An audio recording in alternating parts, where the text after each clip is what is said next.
Welcome to Fitness with Darryl. This is the youth edition, and we're going to look at a few exercises, some strengthening exercises, and how they fit into the Bible stories. Let's get at it. Okay, we're going to start off by strengthening our quads and our glutes here. And this exercise is called Saul in the Cave. So I'm going to go to a chair here. You can use a chair or not use a chair, it doesn't matter, but it just gives you an idea of how far you can go down with this. I'm going to put a little arch in my back, and I'm going to stick my bum out a little bit and keep good upright posture with a little bit of forward lean. Just go down, touch the chair lightly, come back up. Down, touch the chair lightly, come back up. Now if you can do 10 of these, you're wasting your time. You need something a little bit tougher. And so then you might try the advanced version of this. And so for this one, you're just going to use one leg. So now this is twice as hard as what the exercise you just did. So here, make sure you don't let David cut your cape. Okay, now we're going to go after the calf muscles and the muscles on the front of the shin here.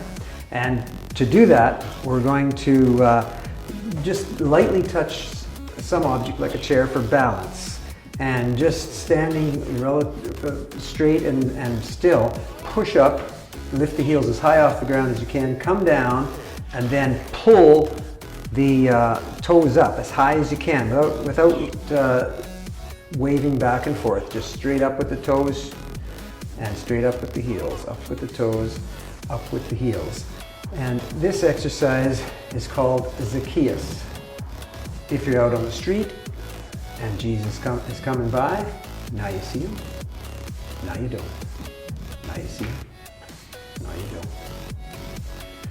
Now if you could do that exercise 10 times with 2 feet, you're wasting your time. So you do it with 1 foot. Down, come down, and lift your toe up. Down flat on the floor and lift the toe. Up with the heel, up with the toe. Okay, now we're going to start to strengthen the shoulders, the triceps, and the chest muscles. And this exercise is the Samson. I'm down, my hands on the ground, my knees on the ground, and I'm down to close to the floor, and then push back up. Close to the floor and push back up. But if you can do 10 of those, you waste your time. You need to make it a little more difficult. So now you can get down on the floor and up on your toes and your hands. And down you go. Now, if you can do 10 of those, you're wasting your time. You need to make it a little more difficult. So in this case, use one of your hands and the fingertips of the other hand. So they're not helping very much. And just use that one hand to help you just enough to get up.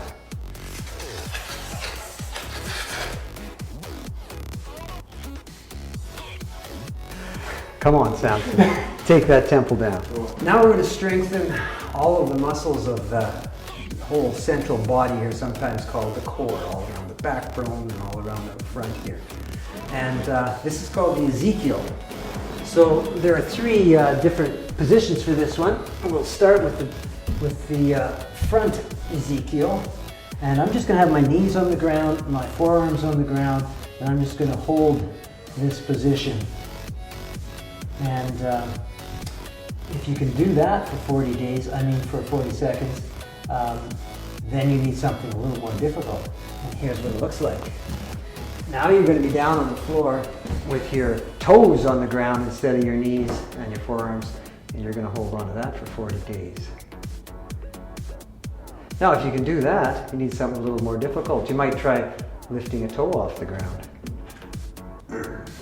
Or maybe lifting an elbow off the ground when that toe is back on. Those Israelites will never listen. Okay, we're going to work on developing a little bit of whole body flexibility. So we're going to start in the sick dog. We're down on the floor, forearms, and we're just going to look up like a sick dog. Now we're going to put our hands on the floor and rock back onto our knees, tuck our toes under, and like a dog returning to its vomit, we're gonna push the hips up and try and get a straight line from the hands right through to the hips. And you can gradually straighten your legs if you can. All right, so now we're gonna move into Jonah in the whale. So I'm gonna step forward onto one foot, and the back foot's gonna be at 45 degrees. And I've got the back leg straight, the front leg bent. I'm gonna just glide a little bit forward in that. My arms are gonna come up in that surfing position. I'm looking ahead. Now you know what Jonah did in the whale for 3 days. And now we'll just turn our hips to the front, turn our shoulders to the front, and arms go up into the Simba. He was one of the kings in the Bible, I think. Now we're going to take arm opposite our forward knee, take that elbow outside. Oh no, we're not. We're going to take the same arm as that knee. We're going to drop it down onto that knee, turn the body sideways, bring the other arm up and over, and reach for the apple in the garden. And now that upper arm goes down and outside that front knee, and palm is facing up. The opposite hand comes into that palm, and now we're looking up at the ceiling and trying not to fall.